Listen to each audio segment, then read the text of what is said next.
विज्ञान की थोड़ी सी बात कर लेते हैं। बड़ी रोचक कुछ मैं चीजें आप लोगों को बताऊंगा जितना भी मेरा सीमित है ज्ञान। वैज्ञानिक सोच भी समाज की होनी चाहिए, ठीक है। अब हमारे यहाँ वैज्ञानिकता की पराकाष्ठा देखिए। पूजा पाठ कौन कौन करता है? सभी लोग। कुछ लोग करते हैं, कुछ लोग नहीं भी करते हैं। घर में कोई करता होगा।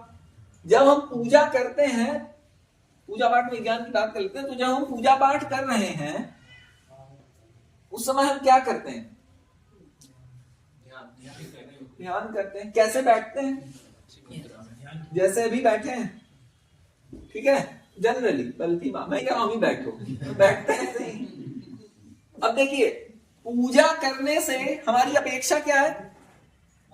पॉजिटिव एनर्जी या ईश्वर की मेरे पर कृपा बने, इसीलिए तो कर रहा हूं। स्वार्थी तो मैं हूं, ऐसी बात नहीं।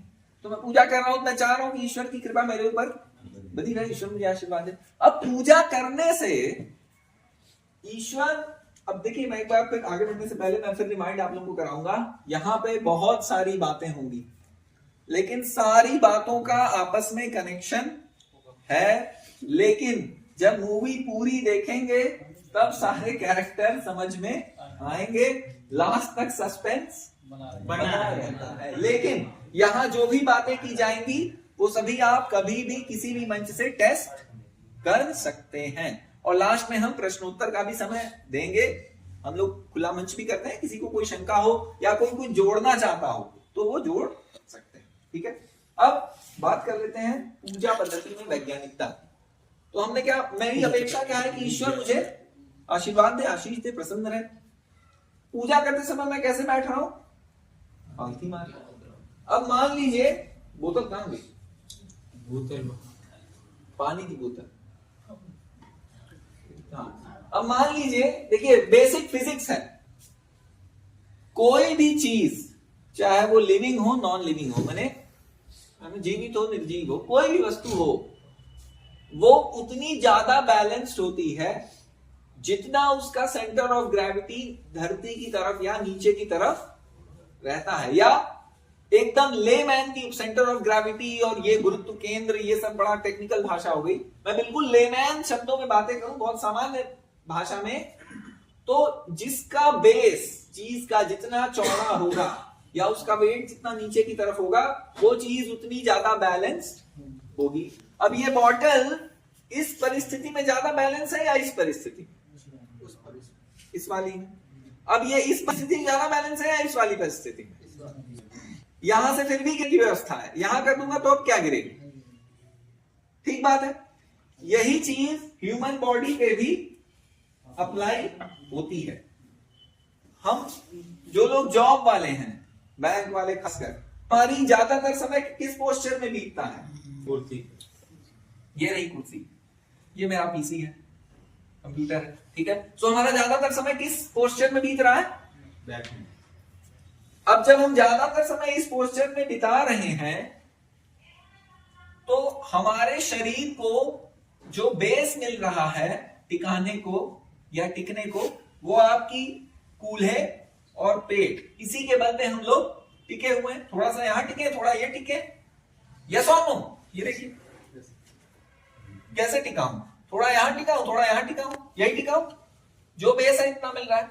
अब शरीर को तो जी बेस चौड़ा चाहिए, मैं तो इत्तू सा दे रहा हूं, इत्तू सा। तो शरीर क्या करेगा? उसी को चौड़ा करने लगेगा जितना मिल। मजाक नहीं कर रहा हूं, मजाक की बात लग रही है, फिजिक्स है, भौतिक विज्ञान है भाई। शरीर क्या करेगा? जितना लोगे उतने को ही चौड़ा करेगा, कहेगा भैया तुम इतना ही दे रहे हो तो अब क्या करूं। सो इसलिए हम पाते हैं, यूनिवर्सल नहीं है, लेकिन ज्यादातर 90% 80% केसेस में आप देखेंगे ऐसे लोग जो ज्यादा समय कुर्सियों पे बिताते हैं या जिनकी ऐसी जॉब प्रोफाइल या लाइफस्टाइल है जिसमें वो कुर्सी पर ज्यादा बैठते हैं, लॉन्ग रन में उनका पेट वगैरह, गलत कह रहा हूं तो बताइएगा, 100% नहीं, एक्सेप्शन हर जगह हो सकते हैं, एक्सेप्शन हर जगह हो सकते हैं, लेकिन ज्यादातर यही होता है। सो मैं जिस अवस्था में ज्यादा समय बिताऊंगा तो मेरा शरीर अपने हिसाब से वो बेस को तो चौड़ा करेगा। तो मेरा ये और ये बिल्कुल ऐसे निकल के इधर, ताकि एक्स्ट्रा कुशन मिले, समझ रहे हैं? सो वैसा हो जाए, ये फैक्ट है, मजाक की बात नहीं। और आपको ध्यान होगा, अभी पूजा पाठ करने कैसे बैठते हैं? ज्यादातर नीचे बैठता है वो। तो उसी पे आ रहा हूं, पूजा पाठ में कैसे बैठते हैं? आप तो पूजा पाठ करवाते हैं, तो कैसे बैठाते हैं यजमान को? ऐसे ही बैठाते हैं। अब जब मैं ऐसे बैठा हूं तो मेरे शरीर को पूरा बेस मिला है, यहाँ थाई कूल्हे से लेके काफ मसल से लेके पंजों तक का। यस और नो? तो शरीर को चौड़ा बेस ऑलरेडी मिला है, इसलिए शरीर को उस बेस को चौड़ा करने की जरूरत नहीं है। और इसलिए हम देखेंगे, अगेन बेसिक फिजिक्स है, कि जो व्यक्ति ज्यादातर समय पालथी मार के बिताते हैं, महाराज जी बैठे हुए हैं, उनका जल्दी पेट नहीं निकलेगा। बेसिक फिजिक्स उतना अभी कुर्सी पे बिता के ज्यादा निकलेगा। देखिए यार, अपवाद हर जगह हो सकते हैं,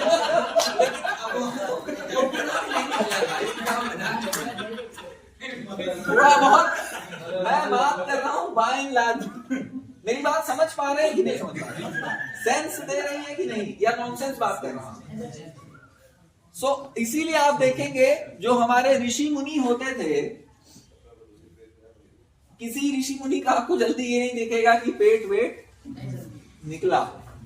ठीक है, आजकल के बाबाओं की बात नहीं कर रहा, लेकिन जो वास्तव में जो लोग तप कर रहे हैं, ध्यान कर रहे हैं, क्यों? क्योंकि उनका ज्यादातर समय इस पोस्चर में बीत रहा।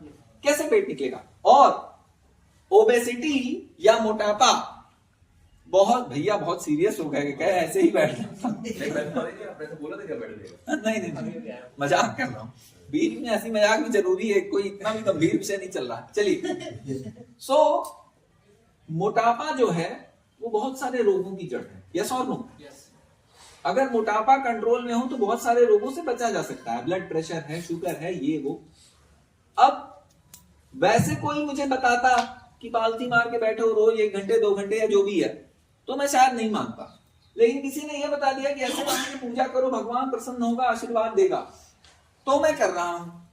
अब वैसे जो मैं बैठा हूं उससे भगवान प्रसन्न हो रहा है कि नहीं हो रहा है, ये आस्था का विषय है, ये भगवान जाने। कोई नास्तिक और कहेगा ऐसे बैठने से क्या होगा, लेकिन भगवान प्रसन्न हो रहा है नहीं हो रहा है वो आस्था का विषय है। लेकिन ऐसे बैठने में मेरा शरीर स्वस्थ रहेगा कि नहीं रहेगा? और स्वस्थ शरीर से बड़ी भगवत कृपा कोई हो सकती है क्या? नहीं सर। आपके पास बहुत सारा धन दौलत हो, 10 करोड़ रुपए में दे दूं, लेकिन आपका शरीर साथ न दे, उठने बैठने में समस्या, खड़े नहीं हो पा रहे, लेट नहीं पा रहे, क्या करेंगे उस पैसे का? कुछ नहीं। मेरे पास 4 पैसा कम रहे लेकिन मेरा शरीर स्वस्थ रहे, इससे बड़ी ईश्वरीय कृपा कोई है क्या? तो मैं जब उपासना पद्धति पे आता हूं तो मैं उपासना करूं, ईश्वर प्रसन्न हो ना हो वो अलग विषय है, लेकिन मेरा शरीर स्वस्थ रहेगा, इसकी व्यवस्था हमारे मनीषियों ने की है। और क्या करते हैं पूजा करते समय? ये अभी तो कुछ उदाहरण ले रहे हैं, वैसे हिंदुत्व विज्ञान के लिए पूरा 1 दिन कम है। और क्या करते हैं उपासना पद्धति में? टीका लगाते हैं, तिलक लगाना चाहिए, इससे खा रखनी चाहिए। तिलक लगाते हैं। जैसे अब तिलक में क्या है?